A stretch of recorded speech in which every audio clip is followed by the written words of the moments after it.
naiintindihan ko. Nagalit ka. At gusto mong malaman kung sino ang lumason sa asawa mo. But you can't do this. You can't accuse anybody without evidence. Hindi porke tinuro mo, suspect na kaagad. Hindi ganun kasimple.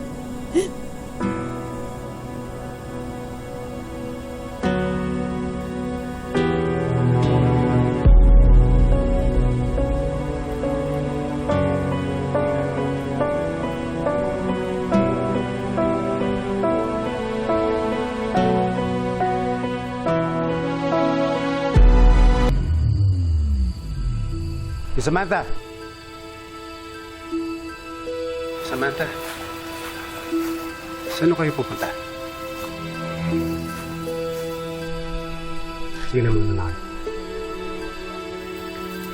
Naiwan ko kasi yung cellphone ko sa party. Di ba binili na namin lahat?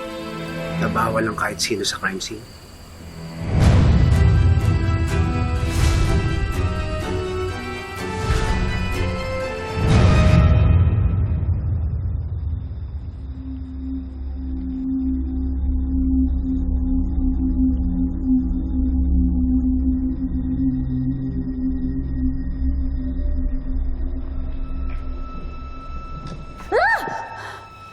Oh my God, Kuya Galvan, you scared me!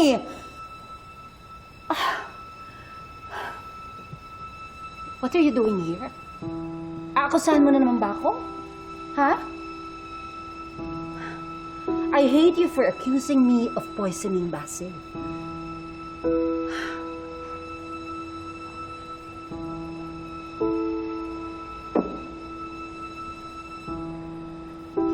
Pero naiintindihan kita. Nung mamatay si Paco, I accused Sam too. I wanted justice.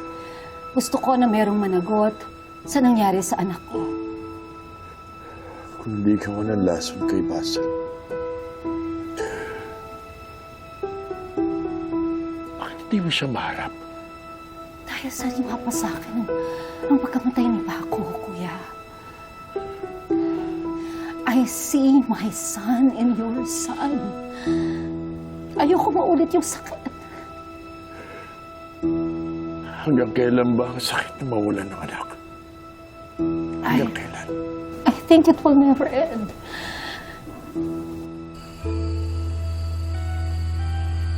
Sarge, kailangan ko kasi talaga yung cellphone ko eh. Sige. Pag may nakita kami, bibigay ko sa'yo. Bumalik na ako kayo sa loob.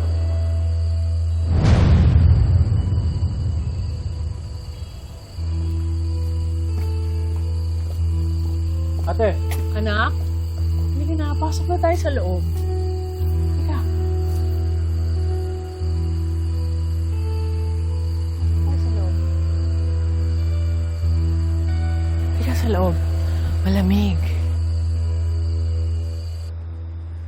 Habang nabubuhay tayo, andito lang yung sakit.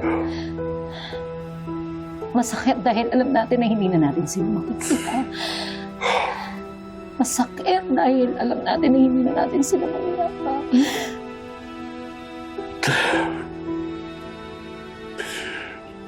Do me a favor then.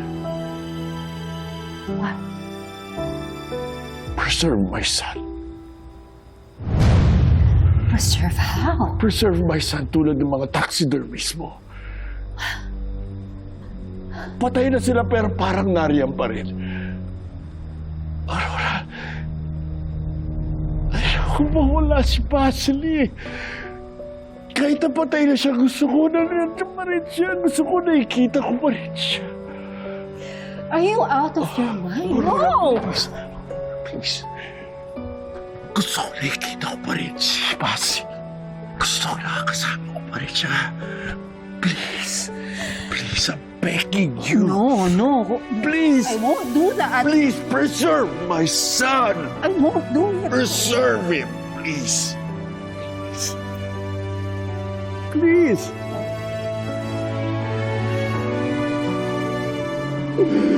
Preserve my son. Please. I still want to see him. I still want to see him.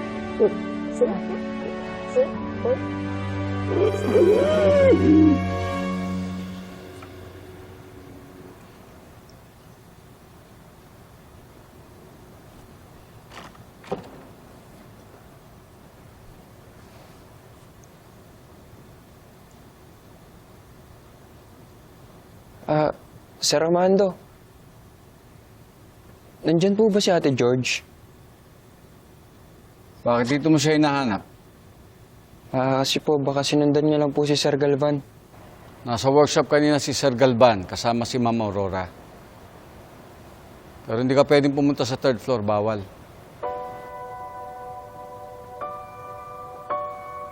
Maghintay ka na lang sa labas. Sige po, sir.